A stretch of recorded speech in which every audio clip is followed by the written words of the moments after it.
I'm sure this is going to be viewed as racist, but this is like my actual what I have always seen growing up in the Bay Area.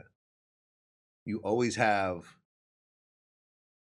relatively attractive Asian women with really fucked up looking white dudes. You know what I'm saying? And I feel like if it was not for these Asian women, these guys would like shot up some schools and some shit like that. You know what I'm saying? Like really done some fucked up shit. And these women have saved them in terms of letting them loose on society.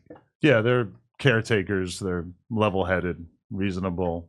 An Asian woman comes into a man's life and gives him a sense of order that he's probably just not going to get from another white woman who's been raised to be, you know, somewhere on the gender feminist spectrum or whatever. I think a lot of these white guys kind of enjoy a little bit more. Like I can say I appreciate that with the Armenian woman. That was kind of like the main thing I noticed early on. Is like, oh, she's very down to serve and be the woman, you know, in a way that like a lot of the girls that I was around when I was younger, just, you know, they kind of just get their head up their ass and they want to just be doing their own thing or whatever. Like to be in a relationship with somebody who wanted to settle down and have kids was kind of shocking to me because I was just hanging out with all these fucking bar hounds who just, you know, they want nothing in life but to get fucking thrashed and snort coke and is bar hound a word?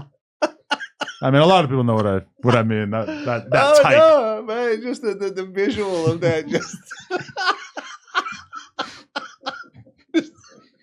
I'll do like a Saint Bernard, like, you know, like big floppy ears and shit. Like, I mean, many times over the years, and shit, I would meet a girl from the bar, and they'd be, you know, super hot, nice personality when you're also drunk, and then like I would get their number, or we would end up going back to the house and fucking some night or whatever, and it would kind of start to come upon me in my head like, fuck, like maybe I could like see this girl or like date her or whatever, and I'd try to hang out with them like on a Monday night where we weren't drinking, and they were just like so uncomfortable and weird, and like at the first opportunity they want to get drunk, and that's when I realized like, oh, a lot of these girls that you meet at the bar are like full-blown alcoholics, like they could barely even function without alcohol.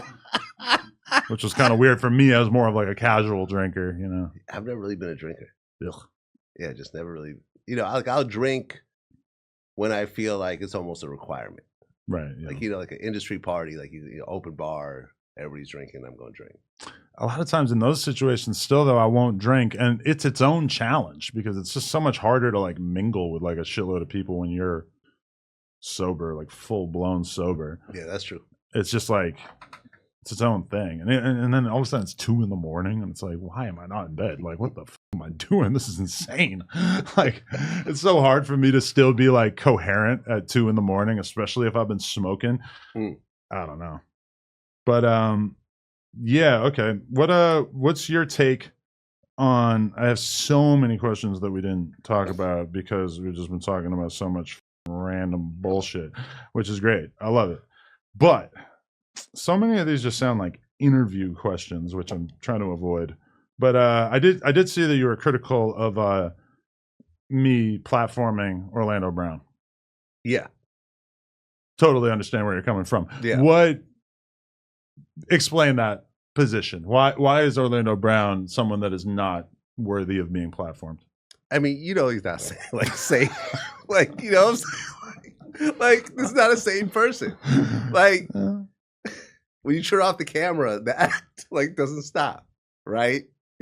I don't know. I did see him show up, and he seemed sober that day. But then he just starts drinking, and then he's like a completely different person. Yo, like Orlando's crazy in real life. Yeah, like it took because we did one interview with him, and it went like viral.